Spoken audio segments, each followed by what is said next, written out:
Bagi teman-teman yang ingin memberikan persembahan, bisa melalui transfer di nomor rekening ini.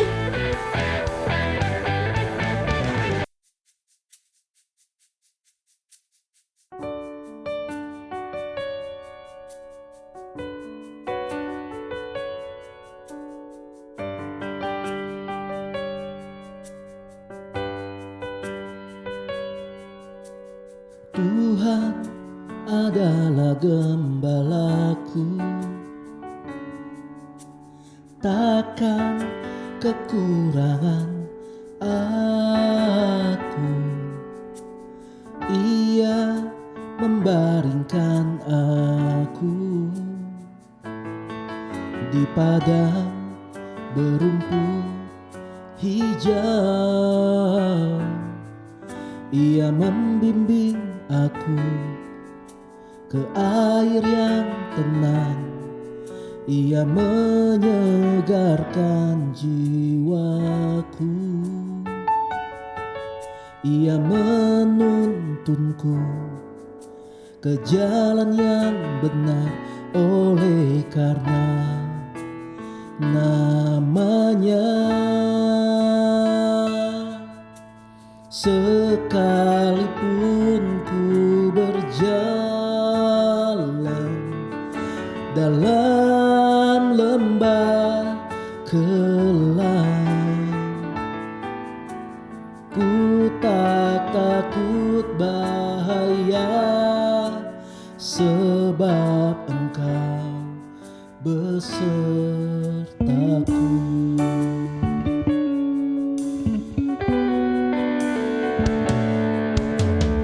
Tuhan adalah gembalaku,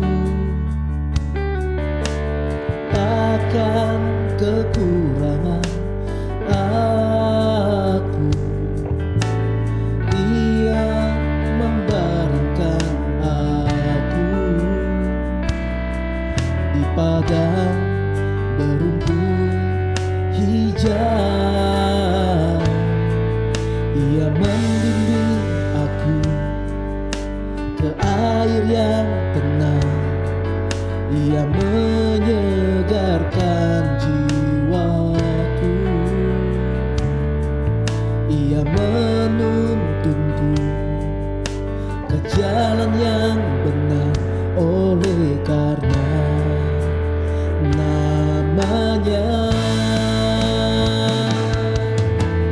Sekalipun ku berjalan dalam lembah kelam, ku tak takut bahaya, sebab Engkau besertaku.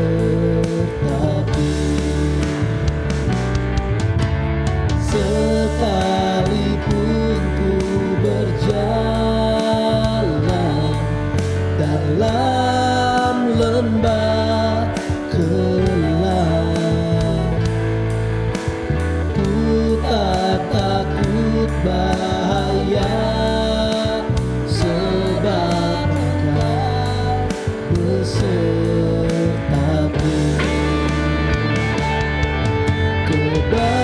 Kebajikan kemurahan-Mu meliputi aku seumur hidupku. Ku berdiam dalam rumah Tuhan sampai selamanya.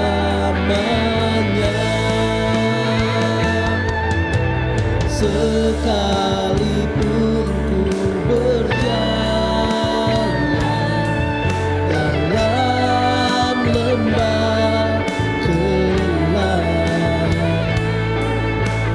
ku tak takut bahaya, sebab Engkau besertaku.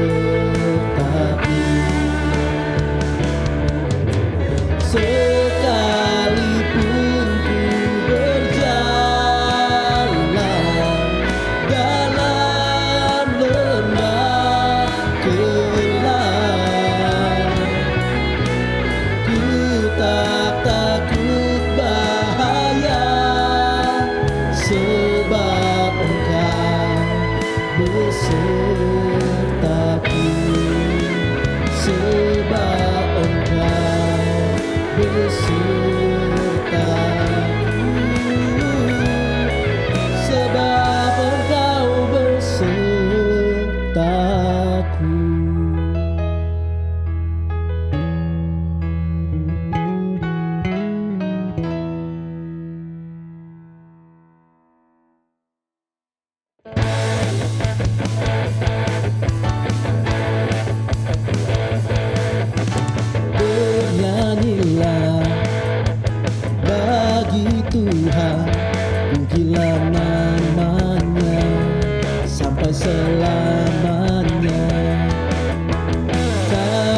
keselamatan yang datang daripadanya.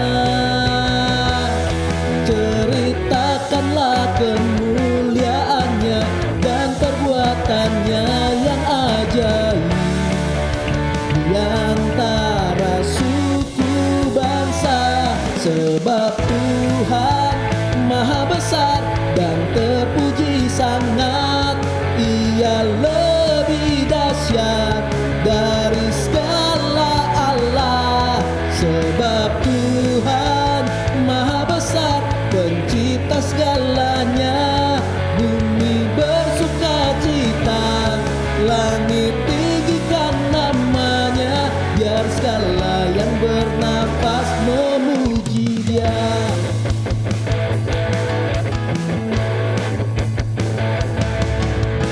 Bernyanyilah bagi Tuhan, pujilah namanya sampai selamanya. Kabarkanlah keselamatan yang datang daripadanya. Ceritakanlah kemuliaannya dan perbuatannya yang ajaib di antara suku bangsa, sebab Tuhan Maha besar dan terpuji sangat. Ia lebih dahsyat dari segala Allah, sebab Tuhan Maha besar, pencipta segalanya. Bumi bersuka cita, langit tinggikan namanya, biar segala yang bernafas memuji Dia.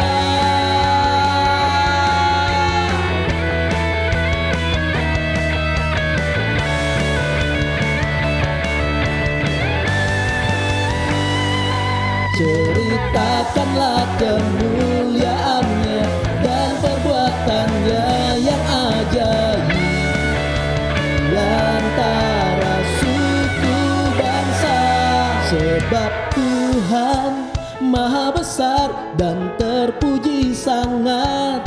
Ia lebih dahsyat dari segala Allah, sebab Tuhan Maha besar, pencipta segalanya.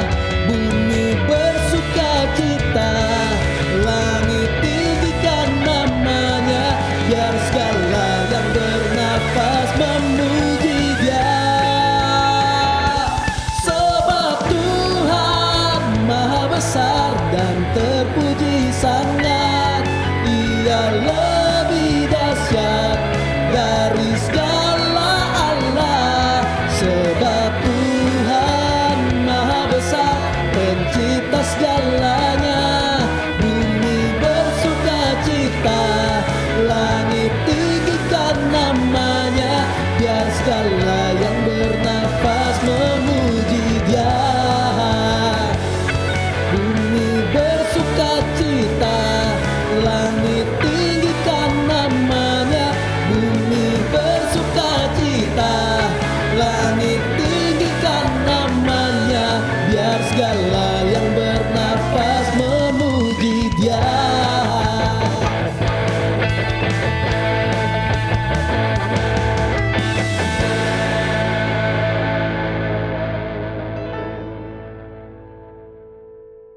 Halo teman-teman yang sudah hadir di ibadah online hari ini. Sebelum kita mendengarkan firman Tuhan, mari kita berdoa. Tuhan Yesus, terima kasih untuk hari ini, untuk setiap kebaikan-Mu bagi kami. Sebentar lagi kami akan mendengarkan firman-Mu, biar Tuhan urapi hamba-Mu yang akan memberitakan firman-Mu supaya bisa menjadi rema bagi setiap kami. Dalam nama Tuhan Yesus kami berdoa. Amin.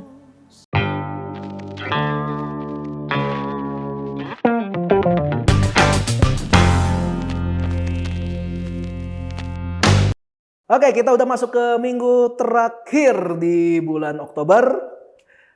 Semoga kalian pada ingat temanya karena selalu dipajang di video. Obedience Act to be a new habit.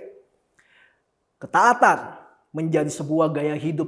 Karena ketaatan kalau bukan sebuah gaya hidup, kita hanya akan melakukan semua kegiatan yang mengandung ketaatan kepada Tuhan ini, semuanya kita lakukan dengan terpaksa.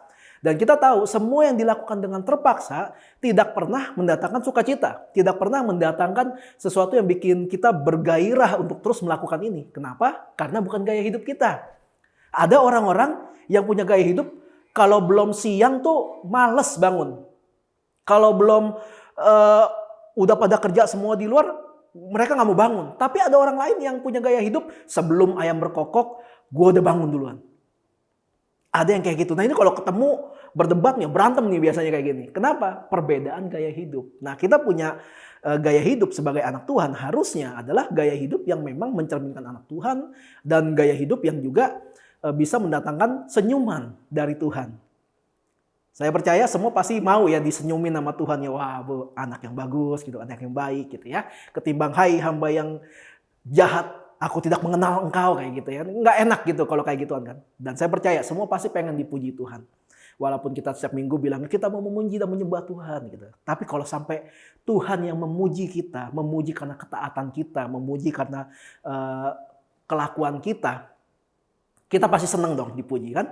Oke, sebagai penutup di bulan Oktober, minggu depan kita akan masuk ke bulan yang baru, ke bulan November gitu. Dan dengan tema yang baru juga, tapi sebelum itu mari kita akhiri bulan ini dengan sesuatu yang bergairah, dengan pengajaran yang baik dari firman Tuhan, dengan mungkin ada teguran-teguran, ada saran-saran gitu, ada ide-ide baru supaya kita bisa memasuki bulan yang baru dengan gairah yang baru, dengan ide yang baru, dengan semangat yang baru gitu ya.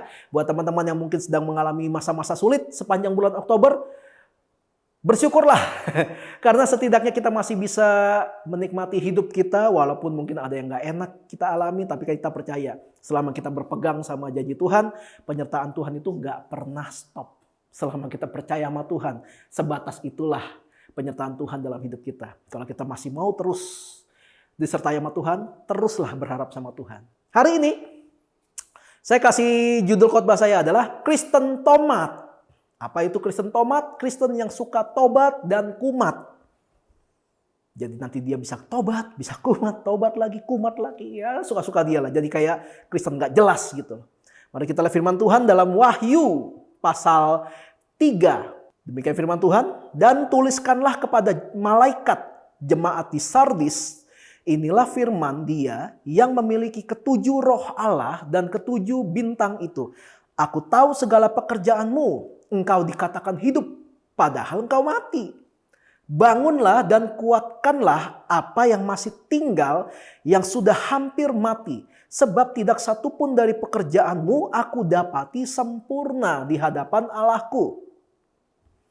Karena itu ingatlah bagaimana engkau telah menerima dan mendengarnya. Turutilah itu dan bertobatlah. Karena jikalau engkau tidak berjaga-jaga, aku akan datang seperti pencuri dan engkau tidak tahu pada waktu manakah aku tiba-tiba datang kepadamu. Tetapi di Sardis ada beberapa orang yang tidak mencemarkan pakaiannya. Mereka akan berjalan dengan aku dalam pakaian putih karena mereka adalah layak untuk itu. Barang siapa menang, ia akan dikenakan pakaian putih yang demikian. Aku tidak akan menghapus namanya dari kitab kehidupan, melainkan aku akan mengaku namanya di hadapan Bapakku dan di hadapan para malaikatnya. Siapa bertelinga hendaklah ia mendengarkan apa yang dikatakan oleh Roh kepada jemaat-jemaat. Mari kita bedah ayat ini sebagai penutup di bulan Oktober ini. Kita lihat kembali ayat yang kedua. Dikatakan bangunlah dan kuatkanlah apa yang masih tinggal, yang sudah hampir mati, sebab tidak satupun dari pekerjaanmu aku dapati sempurna di hadapan Allahku. Di ayat ini ada sebuah peringatan dari Tuhan. Ada kayak warning, ada semacam kayak teguran gitu untuk kasih tahu ke kita ini belum hukuman loh. Ini kayak pemberitahuan, hati-hati. Kayak alarm gitu, hati-hati nih. Lu melakukan sesuatu yang salah, lu melakukan sesuatu yang melenceng. Dibilang ini pekerjaanmu tidak sempurna. Berarti ini berbicara tentang sesuatu yang kita kerjakan tapi nggak perfect. Tapi nggak sungguh-sungguh, nggak sepenuh hati. Kita kerjain sih, kita kerjain ini, kerjain itu, ini, itu, bla bla bla sebagainya. Tapi nggak perfect gitu, nggak bener, seenaknya gitu. Kayak orang suka bilang, yang penting kan gue udah ngerjain, yang penting kan gue baca Alkitab, yang penting kan gue doa, yang penting kan gue kasih persembahan. Tapi hatinya itu jauh dari Tuhan. Itulah pekerjaan yang dilakukan tapi nggak sempurna. Tuhan menegur kita untuk hal ini gitu loh. Iya sih lu pelayanan di gereja. Iya sih lu bantu gereja lu. Iya sih lu baik sama gembala lu gitu ya. Tapi bukan itu yang Tuhan mau. Bukan itu saja mungkin yang Tuhan mau. Tapi pekerjaan lu gak sempurna. Karena itu sempurnakan pekerjaan kita. Sempurnakan pelayanan kita. Buang jauh-jauh mental. Yang penting mah gue kan begini. Yang penting mah gini. Saya pernah dengar, saya pernah diajak malah sama seseorang. Yang ketika tahu kalau saya mulai full time di gereja. Dia bilang gini. Alah bro udah gereja mah gereja aja udah. Gak usah terlalu dalam, biarin aja lah. Gereja mah sama aja busuk semua. Yang ngomong ini dulunya orang yang tekun banget dalam dunia gereja gitu. Tapi dia sekarang seperti itu. Saya bilang, kalau lu sakit hati sama gereja, ya lu aja. Gak usah ajak-ajak orang keluar dari gereja. Kalau semua orang sakit hati sama gereja, terus keluar semua dari gereja, lu ajak-ajakin keluar dari gereja. Lah nanti jiwanya mereka gimana?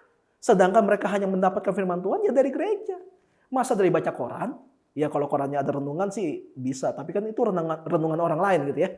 Jadi ketika katakanlah kita disakiti hati kita sama gereja, gitu, sama orang-orang gereja atau sama orang-orang yang punya status di gereja, jangan salahkan Tuhan, hadapi aja orangnya. Bilang kalau nggak suka, kalau nggak seneng ngomong sama orangnya. Tapi dia gembala, bodoh amat, ngomong aja. Orang di sini aja gue ditegor-tegorin melulu sama member jemaat ini. Aduh kadang-kadang. Tapi ya kalau memang salah, iya tegurlah. Dan buat kalian yang salah, ya terimalah teguran. Terima, kemudian ubah. Kayak gitu. Accept it and change it. Terima, kemudian ubah gitu. Jangan mentang-mentang punya status gitu yang tinggi. Terus kesannya kayak gue gak bakalan pernah salah. Ya gak bisa. Semua orang punya kecenderungan untuk berbuat salah. Apalagi kalau udah di posisi yang gak bisa ngelihat siapa-siapa lagi. Gitu. Ngerasa dirinya yang paling tinggi. The top level dari semua orang yang dia kenal gitu. Nggak bisa gitu. Itu yang disebut dengan pekerjaan kita, pelayanan kita di hadapan Tuhan dilakukan sih, tapi nggak sempurna. Kamu mengerjakannya dengan seenaknya. Tuhan nggak suka itu. Ibarat kayak kita lagi mau camping gitu ya. Kita camping, kita bawa spring bed, bawa guling, nggak mungkin ya. Kita bawa tenda gitu, Tenda supaya bisa berdiri itu di sudut-sudutnya diikat pakai tali dan di ujung tali itu ada namanya pancang atau pasak. Nah itu harus dipalu ke tanah supaya talinya kuat untuk menahan tenda yang mungkin tertiup angin atau apa. Nah kalau kita seenaknya mantek itu pasak, seenaknya aja itu ada angin ya kelepas pasaknya. Nah itu yang namanya pekerjaan yang seenaknya. Dilakukan sih, tapi nggak benar. Sama kalau misalnya istri saya nih, saya bilang, yang kepengen sayur asem nih, sama tempe goreng, tahu goreng, sama ada ayam goreng gitu. Masak dong besok. Serius, masak besok. Ada istri saya di sini. Gitu. Terus tiba-tiba besok dia masak. Pas saya makan, hambar gitu. Kayak Chef Juna. Terus ini kok gini sih? Kok nggak ada rasanya sih? Kok sayur asem tapi rasanya sepet gitu. Kok begini? Terus istri saya bilang gini, yang penting kan gue masak. Loh saya sebagai suami pasti saya kesel dong. Iya sih lu masak, tapi masaknya nggak bener. Akhirnya menimbulkan keributan akhirnya. Kenapa? Karena dilakukan dengan seenaknya. Nah itu yang namanya, iya sih lu melakukan pekerjaan, iya sih lu melayani, tapi nggak benar. Itu pun salah. Hidup ini selalu tentang belajar kan ya. Sampai hari ini kita selalu belajar. Saya masih belajar cara untuk menjadi hamba Tuhan yang baik dan benar. Masih belajar untuk mengelola hidup saya, untuk mengatur rumah tangga saya. Istri saya pun sampai hari ini masih belajar, ya, belajar nyari cuan gitu. Dan semuanya masih belajar gitu. Saya rasa proses belajar itu sampai kapanpun akan dilakukan.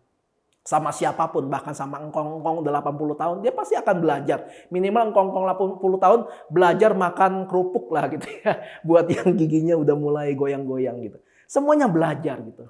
Dikatakan di firman Tuhan tadi, satu pun tidak ada yang sempurna. Itu Tuhan tuh udah kesel gitu loh.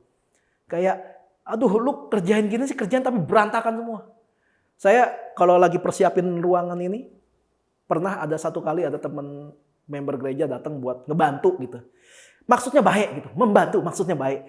Masalahnya adalah yang tahu ini colok kemana, taruhnya di mana, settingnya gimana, cuma saya. Terus dia dengan gagah dan dengan tulus hati ingin membantu. Dia taruh, terus saya lihat langsung pusing saya. Ini salah gitu. Maksudnya baik, tapi caranya salah. Ya saya nggak marahin ya, jelas saya nggak marahin. Nggak, cuma jadi ya udah lu duduk manis dulu aja ya. Ini jadi lama nih karena dibantuin. Ya kayak gitu. Tapi kalau Tuhan lihatnya tuh kayak pekerjaan kita yang setengah-setengah itu jadi kayak kesel. Harusnya ada pekerjaan yang Tuhan yang bisa tergenapi, tapi karena kita seenaknya jadi nggak terjadi apa-apa. Harusnya di rumah kalian ada mujizat terjadi, ada jawaban doa kalian terjadi, tapi nggak jadi. Kenapa? Karena kalian setengah-setengah ngikut Tuhan. Setengah-setengah dalam melakukan tugas kalian dan bagian kalian di rumah kalian. Serem khotbah hari ini. Yang masih setengah hati ikut Tuhan. Sekarang masih ada waktu untuk memperbaiki. Yang masih suka banyak alasan gitu, banyak judul untuk, aduh, gue bukannya nggak mau baca Alkitab, tapi gitu. Gue bukannya nggak mau doa pribadi, tapi gue bukannya nggak mau ikut komsel, tapi bertobatlah gitu, bertobatlah. Ya buat yang suka ngomong, kan cuma ibadah, cuma tutti frutti, cuma klik link gitu. Klik link pun itu adalah sebuah perintah juga yang sudah dimodernisasi kan. Janganlah kamu menjauhi pertemuan-pertemuan ibadah yang seperti dibiasakan oleh orang. Saya tahu banyak yang khotbahin ngomong kayak gini, tapi saya nggak tahu berapa banyak yang khotbahin tentang ini dan melakukan. Karena banyak orang yang khotbahin tentang tema-tema tertentu yang dia nggak pernah lakukan. Makanya jadi bumerang, jadi serangan balik buat dia. Kita lihat ayat berikutnya, ayat 3. Karena itu ingatlah bagaimana engkau telah menerima dan mendengarnya. Turutilah itu dan bertobatlah. Karena jikalau engkau tidak berjaga-jaga, aku akan datang seperti pencuri. Dan engkau tidak tahu pada waktu manakah aku tiba-tiba datang kepadamu. Tuhan Yesus datang pertama kali itu harus masuk ke dalam perut Maria gitu ya, lahir seperti anak manusia pada umumnya. Tapi kedatangan Tuhan yang kedua kali itu nggak pakai appointment, teman-teman. Nggak pakai janji temu gitu ya. Oke, pakai jadwal. Enggak, Tuhan dibilang datang kedua kali itu seperti pencuri. Mana ada pencuri nelpon dulu, Pak, malam ini saya mau nyolong rumah Bapak ya Pak ya. Tolong Bapak tidur lelap gitu ya. Terus bodohnya dijawab lagi, oh iya, saya minum obat tidur deh. Ya nggak mungkin gitu kan. Semua pasti berjaga-jaga gitu kalau udah tahu. Saya kalau tahu Tuhan Yesus datang besok, ya udah datang aja gitu. Tapi kita udah berjaga-jaga. Berjaga-jaga yang dimaksud adalah kita menjaga hati kita, menjaga rohani kita, menjaga jiwa kita untuk tetap bisa melekat sama hati Tuhan. Jadi Tuhan mau datang kapanpun kita siap. Jadi nggak ada kayak, aduh udah pengen datang, aduh gue masih belum ini, belum itu. Nggak ada. Justru dari sekarang inilah kita latih diri kita untuk bisa berkenan di hadapan Tuhan. Lewat keseharian kita. Lewat kehidupan sehari-hari kita. Banyak yang bilang gini, kehidupan bergereja kita atau ibadah kita yang sesungguhnya itu adalah di luar gereja gitu. Tapi banyak orang yang suka salah mengartikan. Akhirnya mereka pikir, oh gitu. Jadi yang sesungguhnya kegiatan kita itu adalah di luar gereja. Akhirnya mereka nggak mau ke gereja. Jadi buat apa mau ke gereja kalau yang sesungguhnya itu di luar gereja? Nah salah juga kan pengajaran seperti ini. Bukan berarti ketika dibilang yang sesungguhnya adalah di luar gereja terus lalu yang di gereja jadi nggak ada fungsinya. Ya salah juga, salah sendiri. Siapa suruh ngajarin kayak gitu ya. Enggak. Di luar sana adalah praktek kita untuk melakukan iman kita sebagai anak Tuhan. Itu penting. Tapi bukan berarti yang di gereja jadi nggak penting. Iya betul, keluarga kita itu penting. Misalnya tiap kali ada pelayanan terus keluarga kita ternyata butuh kita. Ya kita harus memilih keluarga kita. Tapi bukan berarti karena keluarga kita itu penting, pelayanan jadi nggak penting. Ini masalah kita bagaimana mengatur waktu kita, mengatur hidup kita. Jadi jangan sampai disalahartikan mentang-mentang yang sana penting terus kita langsung berspekulasi kalau berarti itu penting, ini nggak penting. Nggak gitu. Semua penting. Istri saya penting nggak? Penting banget. Terus karena saya merasa istri saya penting buat hidup saya maunya jagain dia aja. Gue nggak perlu kerja. Kalau gue kerja gue nggak bisa jagain dia. 24 hour, 7 days. Jadi gue nggak usah kerja gitu. Istri gue kerja, gue temenin. Istri gue mandi, gue temenin. Istri gue lagi cabut bulu kaki, ya nggak ada ya. Istri gue nggak ada bulu kaki. Ya gue temenin, tapi karena gue merasa istri gue lebih penting daripada diri gue sendiri, terus gue nggak mau kerja gitu, gue nggak mau melakukan apa-apa. Ya salah juga lah, berantem juga pasti gue sama istri gue kalau kayak gitu caranya. Ya kan? Jadi hanya karena yang sana penting, nggak berarti di sini jadi nggak penting. Bukan berarti karena di sini penting, di sana jadi nggak penting. Kayak gitu. Itu mudah untuk dimengerti kan? Kita tuh harus kayak tentara gitu loh. Kapanpun harus ready.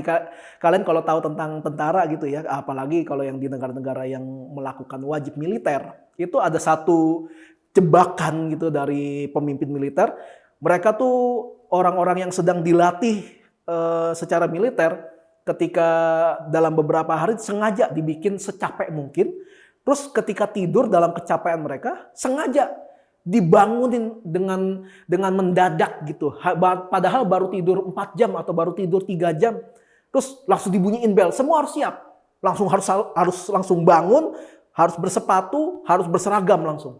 Nah, orang yang nggak bangun udah kena hukum pasti. Kesiapan seperti tentara seperti itu yang Tuhan mau. Kapanpun Tuhan datang, ayo mari kita senang malah kalau Tuhan datangnya makin cepat. Ya dong, karena selesai sudah. Kita akan hidup bersama-sama dengan Tuhan gitu. Jadi kita sebagai anak Tuhan itu jangan jadi Kristen tomat. Lagi ada masalah, nyari Tuhan gitu, tobat gitu. Dia tobat, ya Tuhan ampuni saya Tuhan. Selama ini saya nggak pernah nyari Engkau. Saya malas baca Alkitab.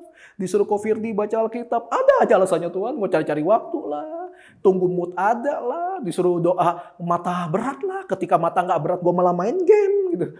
Tapi pas ada masalah langsung tobat, wah nyari Tuhan gitu. Begitu masalahnya selesai, dia lupa. Apa tuh baca Alkitab? Apa tuh doa gitu, lupa. Tomat, nanti ada masalah, tobat lagi. Ada penyelesaian dari masalah, kumat lagi. Begitu terus berulang-ulang. Jangan kayak gitu. Karena kita nggak tahu Tuhan Yesus kapan datang kan. Kita harus persiapkan diri kita. Kecenderungan manusia itu ya, kalau belum kena masalah, itu belum sadar. Kalau kena baru, oh iya sih. Saya ada beberapa orang yang saya kenal seperti itu. Ketika ada berita begini begitu segala macam, misalkan, kalau naik motor pakai helm, bukan soal ditilang polisinya, tapi kalau sampai kenapa-napa, kepala lu urusannya. Enggak lah kok cuma sini doang kok, cuma sini. Dia belum sadar sampai satu hari dia yang mengalami kecelakaan itu di tempat yang bilang enggak lah di sini aja. Walaupun kita berhati-hati, tapi kan kita nggak bisa menjamin orang yang lain itu bisa sehati-hati kayak kita. Kita hati-hati aja masih bisa mengalami kecelakaan. Apalagi kita nggak hati-hati. Itu masih contoh yang sederhana. Orang kecenderungan seperti itu. Kalau bukan dia yang ngalamin itu semua kayak biasa aja. Kita harus pakai pengalaman dari orang lain. Pengalaman buruk orang lain. Kita pakaikan dalam diri kita supaya kita bisa mengantisipasi. Supaya hal buruk yang dialami orang lain tidak kita alami. Misalnya gini. Di Instagram itu ada account tertentu yang selalu memberitakan kabar di jalanan gitu. Ada begini, ada gitu, jalan segala macam. Misalnya gini, kita nge-follow IG itu, terus dibilang gini, kita mau ke Alam Sutra misalnya dari Jakarta. Terus dibilang, tol Karangtengah macet parah karena ada truk terguling misalnya gitu. Harusnya normalnya kan kalau kita lihat itu, kalau gitu ke Karangtengah jangan lewat tol. Lewat jalan biasa aja, mungkin lewat Daan Mogot gitu, atau lewat Semanan, atau bagaimana pokoknya, lewat sana aja. Tapi karena, gitu, terus masa sih nggak mungkin macet. Akhirnya kita naik tol, kena lah di sana. Harusnya 30 menit, 40 menit sampai di sana, akhirnya berujung jadi 3 jam di tol. Hanya karena tidak mau memakaikan pengalaman orang lain ke kita. Itu contoh yang sederhana loh teman-teman. Kita udah banyak belajar nih firman Tuhan dari family gathering, dari tutti frutti gitu ya. Lakukanlah itu gitu loh, turutilah itu. Ada banyak hamba Tuhan yang sudah ngajarin di tempat ini tentang nilai-nilai firman Tuhan. Lakukanlah itu, kata firman Tuhan. Turuti. Beberapa bulan ini kita udah belajar banyak tentang ketaatan gitu ya. Masalah gini, udah pada praktek belum tentang ketaatan ini? Kan udah di-share nih. Buat yang lupa, buka lagi video-video sebelumnya di YouTube. Pada praktekin gak sih? Pada praktekin gak? Ingat, Tuhan Yesus datang seperti pencuri. Jangan sampai kecolongan. Ketika kita gak siap, Tuhan datang. Ketika Tuhan datang, kita minta ampun, udah telat. Udah terlambat semuanya. Jadi jangan mentang-mentang kita belum mengalami hal buruk, terus kita pikir kita tidak akan pernah mengalami hal yang buruk sampai seterusnya. Itu makanya kenapa kita harus berjaga-jaga dan harus punya hati yang siap terhadap kapanpun Tuhan mau datang gitu loh. Kapanpun Tuhan mau menilai kita, kapan Tuhan mau ngangkat kita gitu. Lalu kita lanjutin ke ayat berikutnya. Ayat 4 sampai 5. Tetapi di Sardis ada beberapa orang yang tidak mencemarkan pakaiannya. Mereka akan berjalan dengan aku dalam pakaian putih.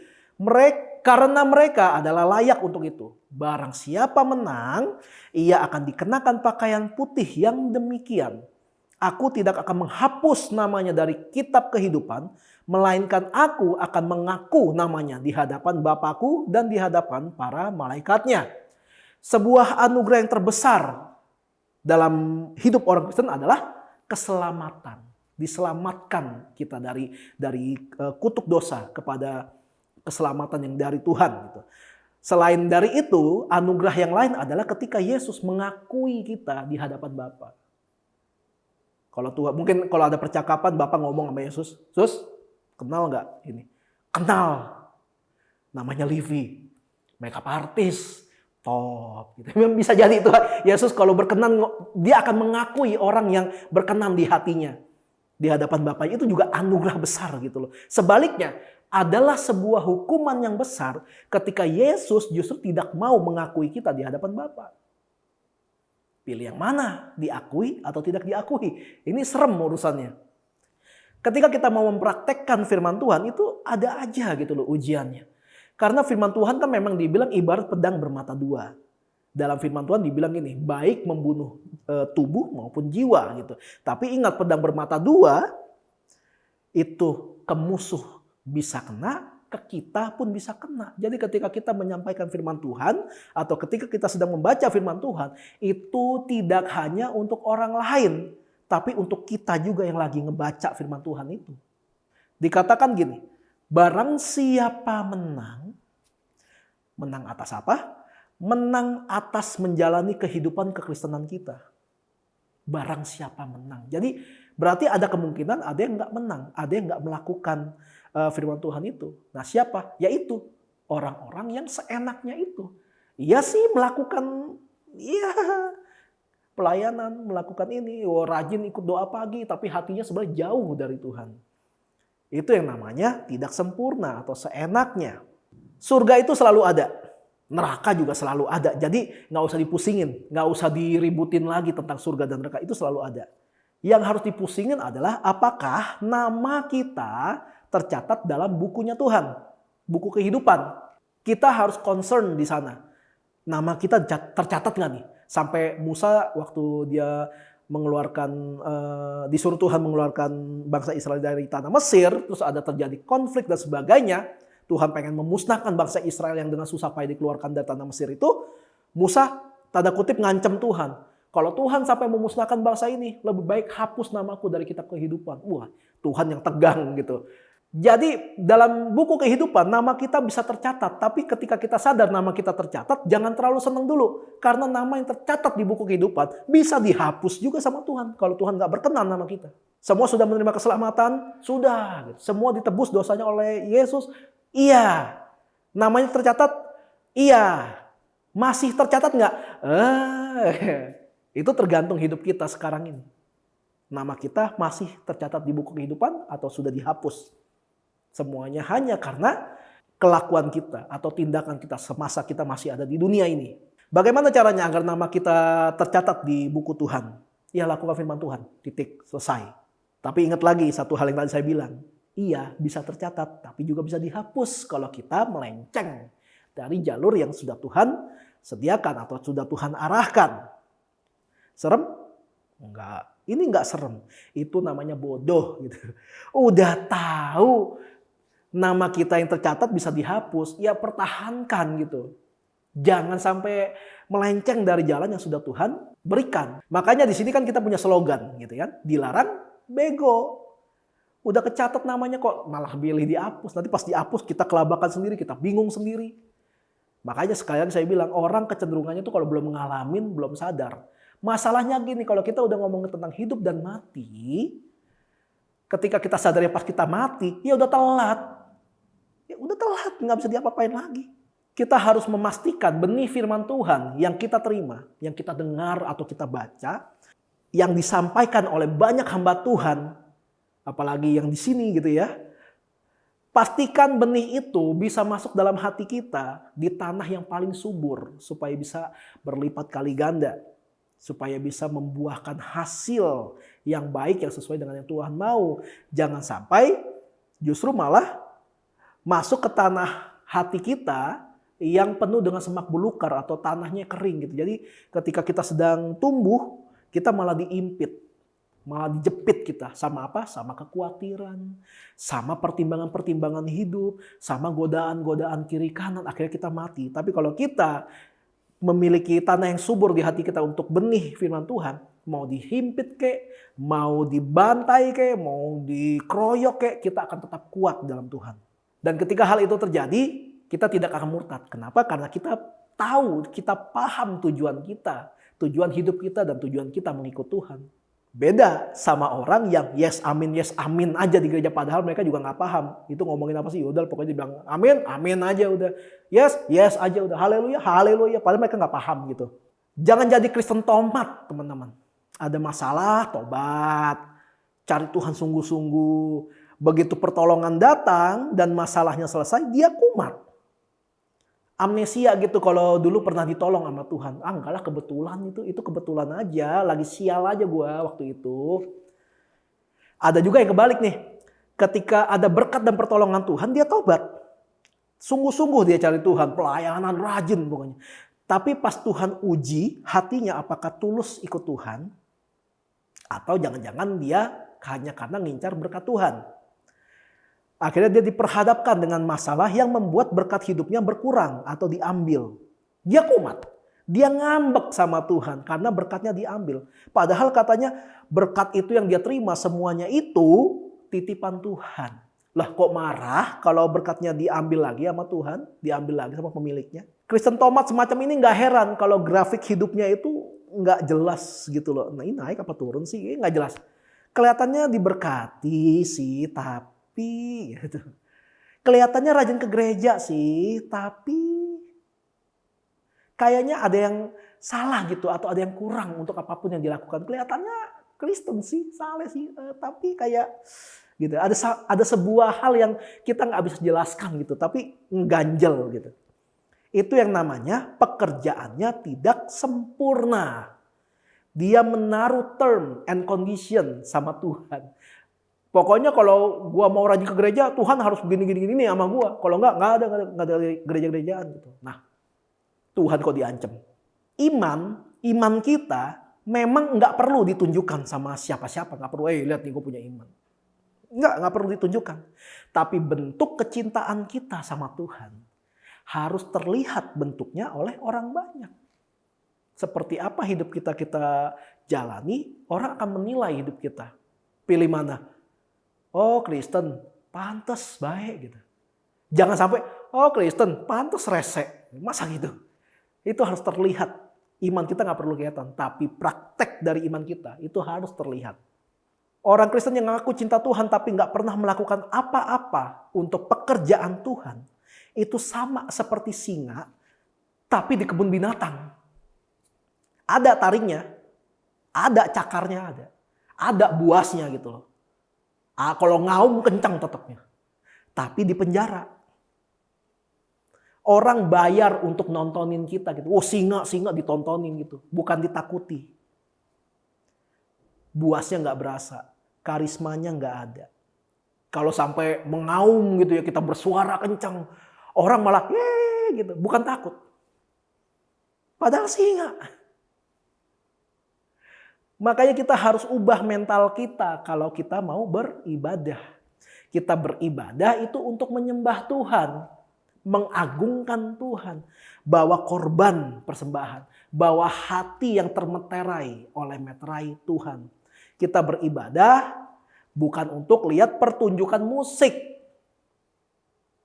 atau show lawak dari pendetanya atau pengkhotbahnya gitu, atau buat nge-games di gereja. Bukan itu esensinya. Esensi ibadah itu bukan di musik, esensi ibadah bukan di lagu-lagu, bukan di entertainmentnya.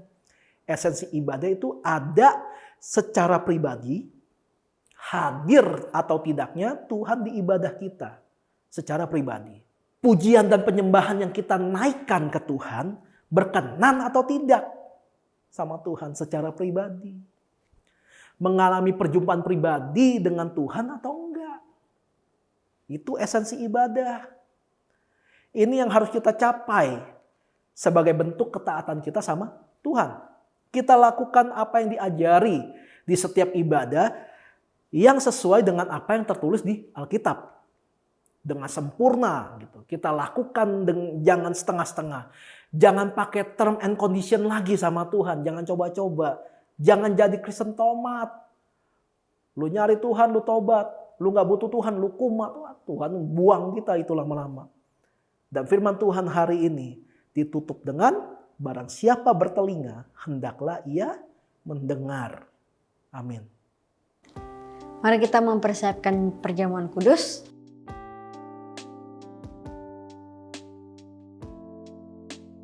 Mari kita angkat roti di tangan kanan kita. Demikian firman Tuhan. Sebab apa yang telah kuteruskan kepadamu telah aku terima dari Tuhan, yaitu bahwa Tuhan Yesus pada malam waktu ia diserahkan mengambil roti dan sudah itu ia mengucap syukur atasnya. Ia memecah-mecahkannya dan berkata, inilah tubuhku yang diserahkan bagi kamu, perbuatlah ini menjadi peringatan akan aku. Yang percaya kalau roti di tangan kita ini adalah lambang persekutuan kita dengan tubuh Kristus, kita makan dalam nama Tuhan Yesus. Mari kita angkat anggur di tangan kanan kita. Demikian juga ia mengambil cawan sesudah makan lalu berkata, cawan ini adalah perjanjian baru yang dimateraikan oleh darahku. Perbuatlah ini setiap kali kamu meminumnya menjadi peringatan akan aku. Yang percaya kalau anggur di tangan kita ini adalah lambang persekutuan kita dengan darah Kristus, kita minum dalam nama Tuhan Yesus. Mari anak-anak yang disayang Tuhan, kita nyanyikan doa berkat. Tuhan memberkatimu. Tuhan melindungimu. Dia menyinarimu dengan wajahnya dan memberikan kasih karunia. Tuhan menghadapkan wajahnya dan memberi damai sejahtera.